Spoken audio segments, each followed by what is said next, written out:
رسول اللہ صلی اللہ علیہ وسلم سے صحابی نے پوچھا، یا رسول اللہ من احق الناس بحسن خلقی.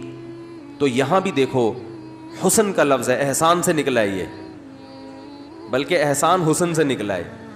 تو صحابی یہاں یہ نہیں پوچھ رہے کہ یا رسول اللہ میرے اچھے اخلاق کا سب سے زیادہ مستحق کون ہے، یہ سوال نہیں ہے.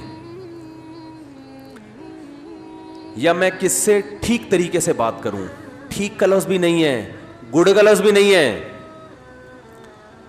یار ایک مجھے بات بتاؤ، ایک کوئی مفتی صاحب کے پاس آئے، مسئلہ پوچھے، مفتی صاحب میں نے سنا ہے کہ اللہ نے حکم دیا کہ لوگوں سے صحیح بات کیا کرو، بدتمیزی سے پیش نہیں آیا کرو، تو میں ٹھیک طریقے سے بات کس سے کیا کروں، سب سے پہلے کس سے؟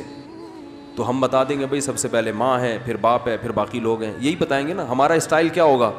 یہ ہوگا. لیکن صحابی نے یہ سوال نہیں پوچھا کہ میں ٹھیک طریقے سے کس سے بات کیا کروں، سب سے پہلے اس کا مستحق کون ہے. نہ نہ نہ، انہوں نے یہ بھی نہیں پوچھا یا رسول اللہ بہتر طریقے سے میں کس سے بات کیا کروں، اس میں سب سے زیادہ مستحق کون ہے، کس کا رائٹ ہے سب سے زیادہ کہ میں اس سے بہتر انداز میں بات کروں. نہ نہ نہ نہ نہ نہ، آپ نے فرمایا من احق الناس بحسنی، حسن کا لفظ، میرے اخلاق میں جو ایکسیلنسی پیدا ہوگی اس ایکسیلنسی کا سب سے زیادہ مستحق کون ہے. بات آ رہی ہے سمجھ میں کہ نہیں آ رہی ہے؟ یعنی آج کے زمانے میں جو اسٹائل ایئر ہوسٹس کا ہوتا ہے شاید ہم اس کو ایکسیلنٹ کہہ سکتے ہیں، اس کو شاید، کیونکہ اس سے اچھے اخلاق کی کم از کم مجھے تو مارکیٹ میں کوئی مثال اب تک، ہم نے بسوں میں بھی سفر کیا ہے، ٹرینوں میں بھی سفر کیا ہے، اور اللہ بھلا کرے جہازوں میں بھی کیا ہے، گاڑیوں میں بھی کیا ہے، کار میں بھی کیا ہے، ہر طرح سے کشتیوں میں بھی کیا ہے. تو جو عملہ سب سے اچھا اخلاق والا ہمیں ملتا ہے وہ کہاں ملتا ہے؟ بولو نا، جہاز میں. اور سب سے زیادہ بدتمیز عملہ کہاں ملتا ہے؟ بسوں میں. اب حدیث کا مطلب کیا ہوا؟ صحابی نے پوچھا یا رسول اللہ میں اپنے اخلاق میں جو ایکسیلنسی پیدا کروں تو اس ایکسیلنسی کا سب سے زیادہ مستحق کون ہے، یعنی سب سے زیادہ میٹھے انداز سے بات میں کس سے کروں. آپ یوں بھی کہہ سکتے ہیں آج کی زبان میں، جب میں بات کسی سے کروں تو اس میں شکر گھولوں میں، تو سب سے زیادہ چینی اور سب سے زیادہ شکر کس سے بات کرتے ہوئے اپنے کلام میں گھولوں. بات آ رہی ہے سمجھ میں؟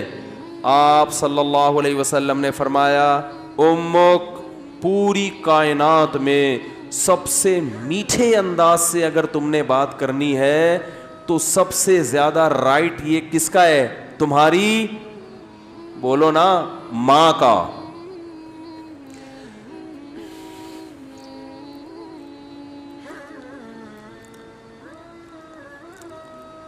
صحابی نے عرض کیا یا رسول اللہ کیا انداز ہے؟ فرمایا ثم من، ثم کا مطلب ہوتا ہے اس کے بعد، ثم من، یا رسول اللہ ماں کے بعد دوسرے نمبر پر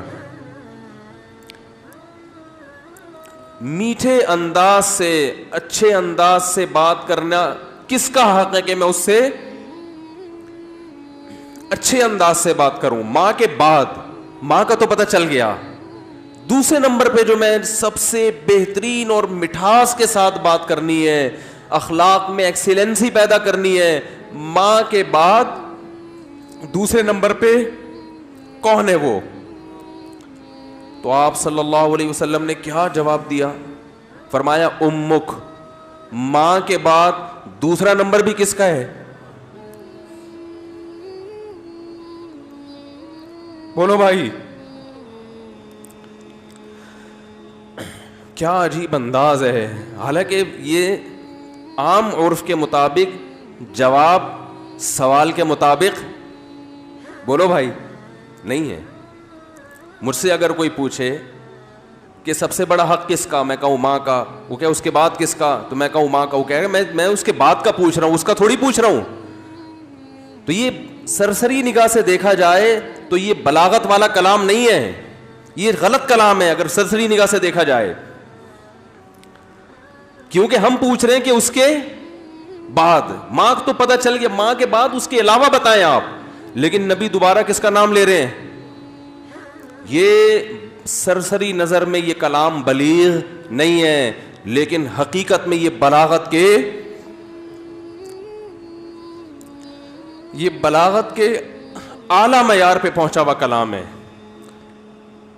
کیونکہ بات کو دل میں اتارنے کا اس سے بہتر طریقہ نہیں ہو سکتا تھا کہ ماں کے بعد دوسرا نمبر بھی کس کا ہے؟ ماں کا. اس کا مطلب کیا ہے کہ ماں کے بعد اگر تم یہ سمجھتے ہو کہ کسی سے بہت ہی میٹھے انداز میں بات کرنی ہے تو یہ حق دوبارہ ماں کو دے دو.